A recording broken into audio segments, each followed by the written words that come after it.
හරි. අද අපි කතා කරන්න යන්නේ ශක්ති සංස්ථිතික නියමය ගැන. ඉස්සෙල්ලම බලමු අපි ශක්තිය කියන්නේ මොකක්ද කියලා. කාර්ය කිරීමේ හැකියාව ශක්තිය ලෙස සරලව අපිට කියන්න පුළුවන්. ඒ කියන්නේ දැන් වස්තුවක් මත කාර්යයක් සිදු කරන විට එම කාර්යයට සමාන ශක්තියක් වස්තුවේ ගබඩා වෙනවා. කියන එක තේරෙනවද? වස්තුවක් මත කාර්යයක් කරනකොට ඒ කාර්ය කරපු කාර්යයට සමාන ශක්තියක් වස්තුවේ ගබඩා වෙනවා. සරලව අපි කිව්වොත් එහෙම ඔයා හිතන්නකෝ යට බිම පොළවේ තියෙනවා ගඩොල් කැටයක්. ගඩොල් කැටය අරගෙන උඩකින් තියෙනවා. හරිද? එතකොට ඒ ගඩොල් කටේ ආරම්භයේ නිශ්චලවනේ හිටියේ. හැබැයි ඔයා විසින් එයා මත කාර්යයක් කරලා එයා උඩකින් අරන් තිබ්බා. දැන් මේ ගඩොල් කැටේ මත යම්කිසි ශක්තියක් ගබඩා වෙනවා. හරිද? මෙන්න මේකට තමයි අපි ශක්තිය කියලා කියන්නේ. ශක්තිය මනින SI ඒකකය අපි දන්නවා මේ ජූල් කියලා. හරි. එතකොට මේ ශක්තිය තියෙනව නේද? ශක්තිය විවිධ ප්‍රභේද වලට අපිට හරව ගන්න පුළුවන්. ඒ කියන්නේ ශක්තියේ විවිධ ප්‍රභේද තියෙනවා. පළවෙනි එක තමයි ආලෝක ශක්තිය, ධ්වනි ශක්තිය, තාපය, විද්‍යුතය, රසායනික ශක්තිය, න්‍යෂ්ටික ශක්තිය. මේ වගේ ශක්ති වර්ග කිහිපයක්. අපි ප්‍රධාන වශයෙන් මේ විෂය නිර්දේශයන් යටතේ කතා කරන්නේ විභව ශක්තිය සහ චාලක ශක්තිය ගැන. හරි. අපි දැන් යමුකෝ ඊළඟට යාන්ත්‍රික ශක්තියට. හරිද? යාන්ත්‍රික ශක්තියට යමු. යාන්ත්‍රික ශක්තිය ගත්තොත් එහෙම දැන් උසස් පෙළ භෞතික රසායනික භෞතික විද්‍යාවේදී අපි මේ විශේෂයෙන්ම කතා කරන්නේ චාලක ශක්තිය සහ විභව ශක්තිය ගැන. එතකොට චාලක ශක්තිය කොටස් දෙකක් තියෙනවා භ්‍රමණ ශක්තිය භ්‍රමණ චාලක ශක්තිය සහ උත්තරණ චාලක ශක්තිය. ඒ කියන්නේ දැන් අර භ්‍රමණ චාලක ශක්තිය ගත්තොත් එහෙම අපි අර තැටියක් අවස්ථිතික ගූර්ණයක් සම්බන්ධ වෙන ඒවා තියෙන්නේ. තැටියක් කැරකීමේදී එයා මත ඇතිවන ශක්තිය. අපි භ්‍රමණ චාලක ශක්තිය අපි ලියන්නේ භාගයක් I ඔමේගා වර්ගයෙන්. I කියලා කියන්නේ අවස්ථිතික ගූර්ණය, ඔමේගා කියලා කියන්නේ භ්‍රමණ කෝණික ප්‍රවේගය. භාගයක් I ඔමේගා වර්ගයෙන් තමයි භ්‍රමණ චාලක ශක්තිය ලියන්නේ. ඊට අමතරව උත්තරණ චාලක ශක්තිය අපි රේඛීය චලිතයේදී කතා කරන්නේ. ඒ කියන්නේ භ්‍රමණයක් නැහැ උත්තර මේ නිකන් රේඛීය චලිතයේදී අපි කතා කරන්නේ. භාගයක් MV වර්ගයෙන්. අන්න ඒක තමයි උත්තරණ චාලක ශක්තිය කියලා කියන්නේ. ඊළඟට විභව ශක්තිය කොටස් දෙකයි ප්‍රත්‍යස්ථ විභව ශක්තිය. ඒ කියන්නේ අර දුණු වල ප්‍රත්‍යස්ථ තන්තු තියෙන්නේ. දුණු ඊට පස්සේ ඔය ඇදෙන තන්තු ඕවක් ගබඩා වෙන්නේ ප්‍රත්‍යස්ථතාව විභව ශක්තිය. ඊළඟට අපිට වැදගත්ම දේ තමයි ගුරුත්වාකර්ෂණ විභව ශක්තිය. හරි. අද අපි ඉස්සෙල්ලම කතා කරන්න යන්නේ ගුරුත්වාකර්ෂණ විභව ශක්තිය සහ චාලක ශක්තිය ගැන. අද අපි කතා කරන්න යන්නේ ගුරුත්වාකර්ෂණ විභව ශක්තිය සහ චාලක ශක්තිය ගැන. හරි. අපි යමුකෝ ඒකට. දැන් ගුරුත්වාකර්ෂණ විභව ශක්තිය ගත්තොත් එහෙම ඔයාලා දන්නවා ගුරුත්වාකර්ෂණ විභව ශක්තිය ලියන සූත්‍රය. ඔයාලට මතකද ඒක? ගුරුත්වාකර්ෂණ විභව ශක්තිය ලියන සූත්‍රය මතකද? E අපි අ, ගුරුත්වාකර්ෂණ විභව ශක්තිය සංකේතවත් කරොත් එහෙම E වලින් කැපිටල් E වලින් ගුරුත්වාකර්ෂණ විභව ශක්තිය ලියන්න පුළුවන් mgh වලින්. හරිද? ගුරුත්වාකර්ෂණ විභව ශක්තිය ලියන්න පුළුවන් mgh වලින්. දැන් m කියලා කියන්නේ මොකද්ද? m කියලා කියන්නේ ස්කන්ධය. එතකොට E සමානයි mgh මෙන්න මේ විදිහට ලියන්න පුළුවන්. මෙතන ගුරු m කියලා කියන්නේ මෙතන G වෙනුවට අපි සිම්පල් G පාවිච්චි කරන්න ඕනි. මෙන්න මේ විදිහට. හරි. එතකොට E කියලා කියන්නේ ගුරුත්වාකර්ෂණ විභව ශක්තිය, M කියලා කියන්නේ ස්කන්ධය, G කියලා කියන්නේ ගුරුත්වාකර්ෂණ මොකද්ද? ගුරුත්වජ ත්වරණය. H කියලා කියන්නේ උස. දැන් අපි මෙන්න මේ ළමයා ගමුකෝ. මෙන්න මේ ළමයා. මම තප්පරයක් දෙන්න. මෙන්න මේ ළමයා ගත්තොත් එහෙම මෙන්න මේ වගේ තැනක ඉඳලා අපි අතහරිමු. දැන් මෙහෙමනේ. මෙන්න මේ ළමයාට ඉස්සෙල්ලාම අපි විභව ශක්ති ශූන්‍ය මට්ටම ගැන කතා කරමු. මෙන්න මේ විදිහට මෙතන විභව ශක්ති ශූන්‍ය මට්ටම කියලා ගමු. විභව ශක්තිය කියන්නේ පොටෙන්ෂියල් එනර්ජි එක. ඒක Pe සමානයි බිඳුව මට්ටම තමයි මේ තියෙන්නේ. එතකොට මෙන්න මෙතන විභව ශක්ති ශූන්‍ය මට්ටම මෙන්න මේ පොළව කියලා ගත්තොත් එහෙම මෙන්න මේ පොළවේ ඉඳලා ළමයාට තියෙනව නේද යම්කිසි උසක්. මෙන්න මේ උස. මෙන්න මේ උසට අපි H කියලා කියමුකෝ. පොළවේ ඉඳලා යම්කිසි උසක් මේ ළමයාට තියෙනවා. ආරම්භයේදී මෙන්න මේ ළමයා නිශ්චලතාවයෙන් මුදා හැරියොත් එහෙම දැන් මෙතන ඉඳලා කෙලින්ම මෙයාට විභව ශක්තියක් තියෙනවා. මෙයා ආරම්භයේදී නිශ්චලතාවයෙන් මුදා හැරියොත් එහෙම මෙයා මොකද වෙන්නේ? එන්න එන්න මෙයා නිශ්චල වුණාට මෙයා මොකද වෙන්නේ? එන්න එන්න මෙයාගේ ප්‍රවේගය වැඩි වෙනවා. ප්‍රවේගය වැඩි වෙන්නේ කොහොමද?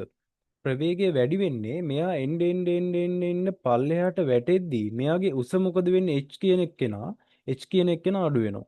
දැන් අපි ගුරුත්වාකර්ෂණ විභව ශක්තිය ලිව්වා නේද? E සමානයි mgh වලින්. හරිද?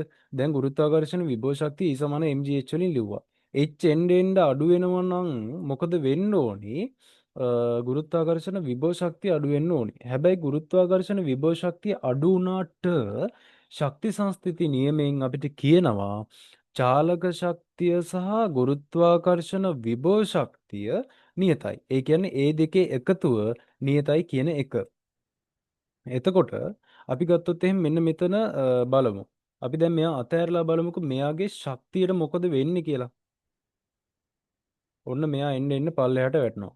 පල්ලෙහාට වැටෙනකොට ඔයාලට පේනව නේද? මෙන්න මෙතන කොළ පාටින් අපිට දීලා තියෙනවා කයිනෙටික් එනර්ජි එක. ඒ කියන්නේ චාලක ශක්තිය.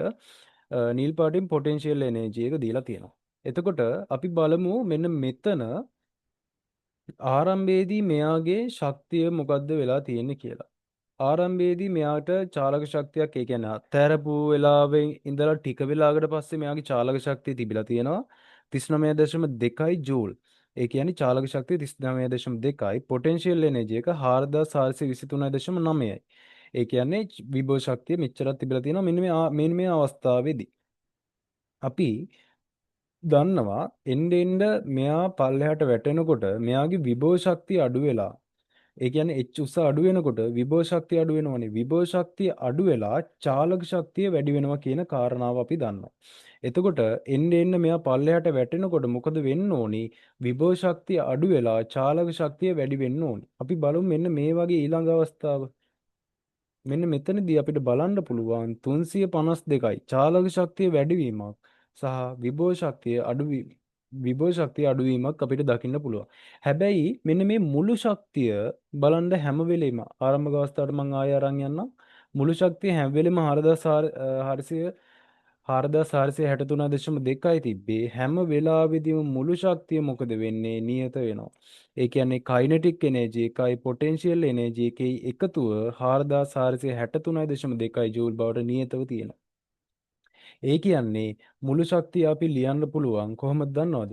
පොටෙන්ෂියල් එනර්ජි ප්ලස් කයිනෙටික් එනර්ජි කියලා ලියන්න පුළුවන් මුළු ශක්තිය. මෙන්න මේ විදිහට අපි මුළු ශක්තිය ලියාගමු. මුළු ශක්තිය ලියාගමු. මුළු ශක්තියට අපි ET කියලා දාමු. හරිද? ET කහපාටින් ලිව්වොත් පේන්නේ නැහනේ.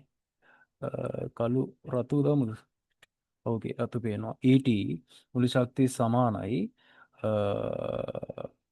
පොටෙන්ෂියල් එනර්ජි PE කියලා ලියමු. PE ප්ලස් හරිද? PE plus kinetic energy KE. මෙන්න මේ විදිහට මුළු ශක්තිය අපිට ලියන්න පුළුවන්. මෙන්න මේ විදිහට මුළු ශක්තිය ලියන්න පුළුවන්. ඊළඟට අපි KE කියන එක කියලා ලියන්නේ කොහොමද? නෑ PE ලියමු. PE සමානයි mgh. PE සමානයි mgh. මෙන්න මේ විදිහට ලියාගන්න mgh sorry.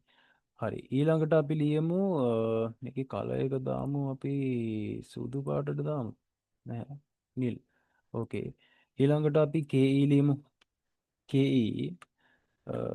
KE සමානයි භාගයක් I ඔමේගා වර්ගය භාගයක් භාගයක් MV ගේ වර්ගය මේ විදිහට ලියන්නේ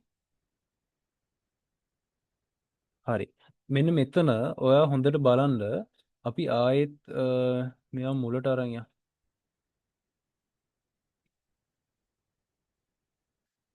මෙයාව අපි මුලට අරගෙන යමු. මෙන්න මේ විදිහට. හරි. මෙන්න මෙයාව මුලට අරන් යමු. කොහොමින්ද?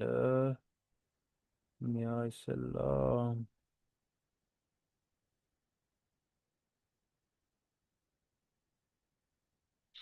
ඕකේ. හරි. දැන් බලමු. ම්ම්. මෙන්න මේ වගේ.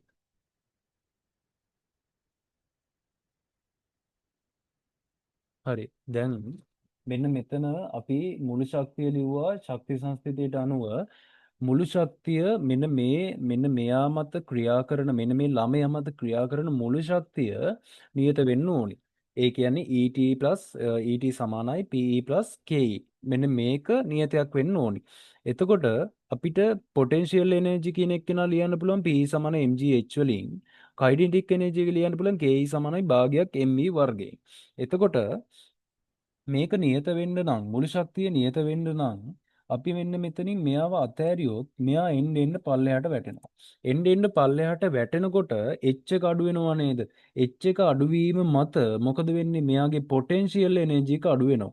මෙන්න මෙතන PE කියන කෑල්ල අඩු වෙද්දී මොකද වෙන්නේ? PE කියන කෑල්ල අඩු වෙද්දී මෙයාගේ